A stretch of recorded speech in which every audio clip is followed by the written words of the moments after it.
Hey there, everyone. Welcome back to the show. So, if you have been following along for any amount of time, you probably recognized that, or noticed, I should say, that the name of this podcast has indeed changed to the Divorce Decision Podcast. I just really briefly wanted to share with you why I made the decision to change the name. And basically, it's because this entire time, my purpose has been to help couples who are really struggling in their relationships. And that is still obviously the theme here. But I really wanted this podcast to reflect more accurately the people that I'm working with. Okay. So I primarily work with people who are in long-term marriages and they are now questioning divorce, which is an incredibly difficult and painful thing to be contemplating, especially for people who have been married for a decade or more. And so, really, my hope here is to give you a resource for those of you that are starting to fantasize about what it would look like to leave your marriage, those that are sincerely and seriously contemplating it, or if divorce has already been like put out there on the table where both you and your spouse are aware that this is a question that's being asked. So we're going to be talking about a lot of issues that people have when they are struggling in their marriages and making these types of decisions. So please, if you have a family member or a friend who you know is really struggling in their marriage and potentially contemplating divorce, please share this podcast with them because really my goal here is just to help as many of you as possible. So let's jump into today's topic. I wanted to talk to you about something that comes up for a lot of you when you are trying to decide whether or not to stay in your marriage or to leave. And it's the pressure to justify your decision to other people or to explain yourself to other people. And so what I want to do is I just want to talk to you very briefly about how justifying your choice or which way you're leaning can really mess with your clarity. And one of my goals as a coach is to help people make a decision from authenticity and clarity. And this definitely gets in the way of that.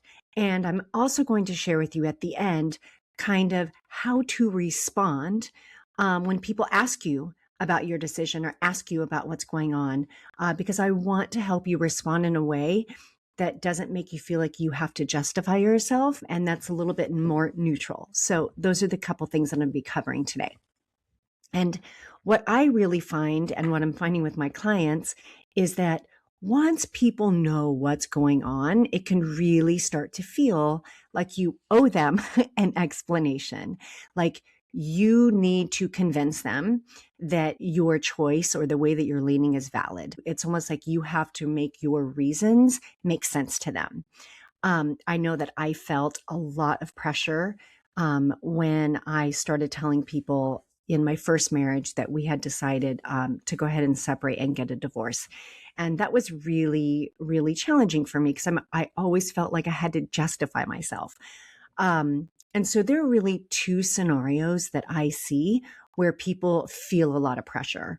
The first one is when you've done a really great job of keeping your marriage problems private, which I don't necessarily think is a bad thing at all.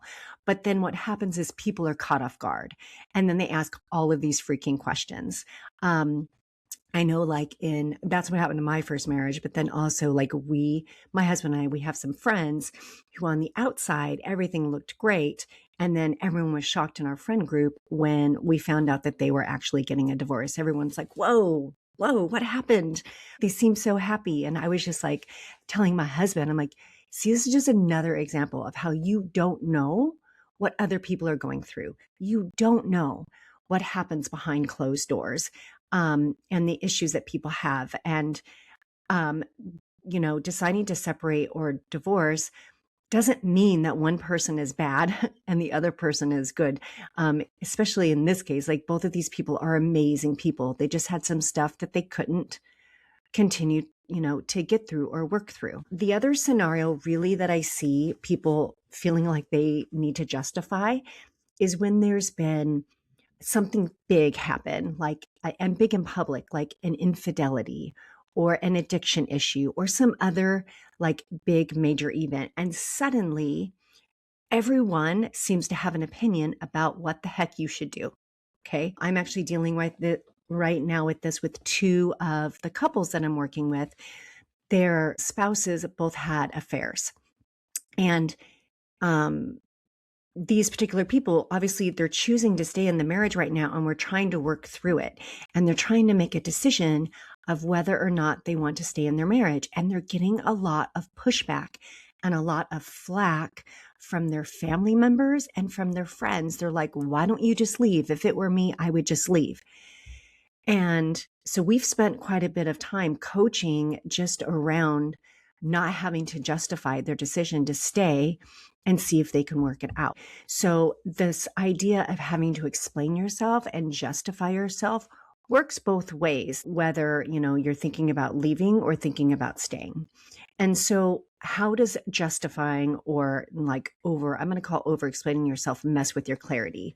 Well, one of the first reasons why is it can create a sense of like self-doubt. You start to second guess what you're experiencing. You start to second guess that choice that you're leaning towards. And every time you feel like you have to explain yourself or justify yourself to someone, you're suddenly like telling yourself that your decision isn't valid unless other people approve of it. But let me tell you that they haven't walked a mile in your shoes, and people have opinions about everything. And just because they experience something similar to you still does not mean that they're in the same place as you, either way, leaving or staying. And so I just don't want to see you start to second guess and question yourself. Another reason why it kind of messes with your clarity is because over justifying can actually pull you away from the truth. When you feel pressured to explain yourself, why you're staying or why you're thinking about leaving, we tend to either exaggerate what's going on or minimize it to make it sound like you're justified either way in your decision.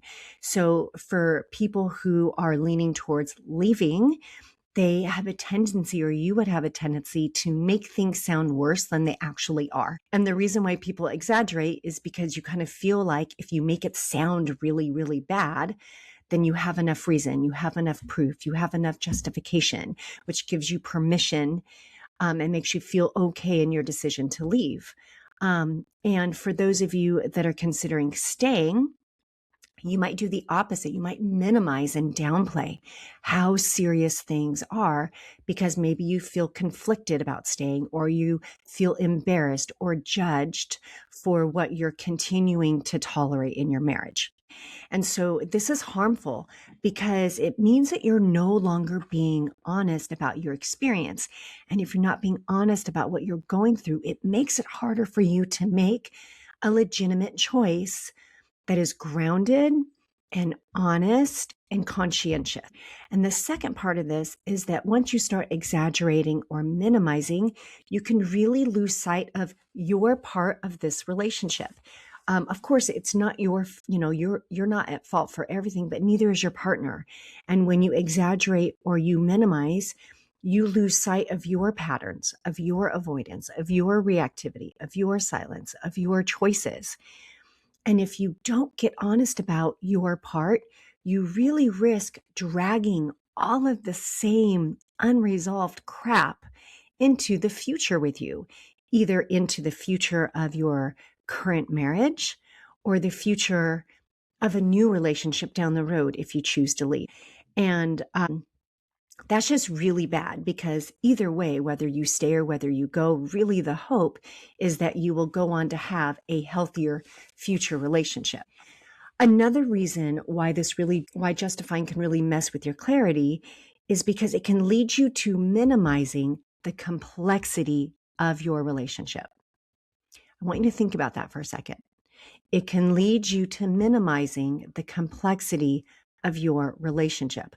I want you to think about all the stuff you're going through. it's not simple. Even if you don't have like big dramatic problems. And I think, and this is really what I mean by this point, is that people who aren't going through big things of like betrayal or addiction problems or like some like really big traumatic thing, they feel like they have to justify because they don't have like some big typical problems that other people would approve of. Okay. But if you're in a marriage that is lonely, that is chronically painful and disconnected and emotionally unstable or emotionally unsustainable, you might feel tempted to justify yourself because something ultra dramatic or traumatic isn't happening. Okay. But just because something like really dramatic isn't happening doesn't mean it's not painful and complex. Take loneliness, for example. I have been through a marriage where I felt completely emotionally abandoned. And it wasn't like some big, huge, over the top dramatic thing, though it felt like that in my world. It was so freaking lonely and it had a really, really big, significant impact on my life. But it didn't seem like enough. Like being lonely didn't seem like enough to justify leaving, right? And let me tell you, I have husbands and wives that come to these sessions and they are so broken, and there hasn't been anything huge over the top dramatic like a big betrayal. I mean, in some cases there have, but in a lot of the cases there aren't. I literally had a client say, look, my husband doesn't abuse me. He's never cheated on me. He's not an addict. And I feel guilty for wanting to leave because I want a more fulfilling marriage. And they tried, you guys, they gave it all they had for a good solid 3 months. And he just was not into it. And she finally made the decision that she wanted more for her life. And it just broke my heart to watch her like work through that guilt. Okay. So don't allow yourself to get sucked into minimizing the complexity of your relationship and what you're going through. Okay. The truth is that relationships and these decisions are messy and they are nuanced and they are deeply personal, and trying to justify yourself minimizes that, which again means that you're not making a decision from true clarity. Okay. So I always tell people, right, that the pressure to explain your decision is so hard because it takes an already painful, private, and complicated process and turns it into something that you feel like you have to defend. So, how can you respond when someone just starts asking you questions, okay, and you want to be polite? Like my thing is, I always wanted to be polite, and that sucked me into feeling like I had to defend myself. And so what I really suggest that you do is I tell people to respond in a general way, a very neutral way, using the words we and I. Okay, we and I statements. So let's talk about your decision to divorce. If people are questioning your decision to leave, or if you're leaning toward leaving, you can say something like, there are some deep issues between us that we just aren't able to work through. Or you can say something like, we just don't bring out the best in each other anymore. Or something along the lines of, we don't want the same things anymore. Nobody has to be the villain and nobody has to be the victim. If people are questioning your reasons to stay, we aren't ready to give up yet. We're still working through some things. I'm not clear that leaving is the right decision for me right now. I'm staying because some important things are finally being addressed. Again, no one is a victim, no one is a hero, and no one is a villain. So I suggest you either picking one or two of the ones that I just gave you and practice saying them, or come up with your own. All right. And practice, practice, practice. You want to practice saying them because a lot of times we're caught off guard. And that's when we start to ramble and defend and justify ourselves. So the more you can practice, the easier it's going to be for you to respond in a natural, kind of like non-pulsed way. And it'll just kind of roll off your tongue. So if you are struggling with this question of whether to stay in your marriage or move forward with divorce and you want some help making that decision, I invite you to reach out to me. I have a complimentary consultation call, and you can check out all my stuff, including how to book the complimentary call on my website, which is kahoskins.com. There's also a link in the show notes. And of course, if you maybe want some help figuring out a way to neutrally answer people when they ask you that question, please feel free to follow me on social media. You can find me on all the socials at it's Kari, Kari, Hoskins, HOSKINS.com, or no, I'm sorry, not .com, coaching. And that's on Facebook and Instagram.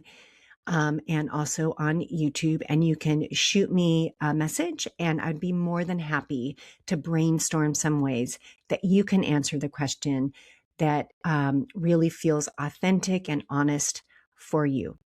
Okay, my friends, that is what I have for you today. I will talk to you next week.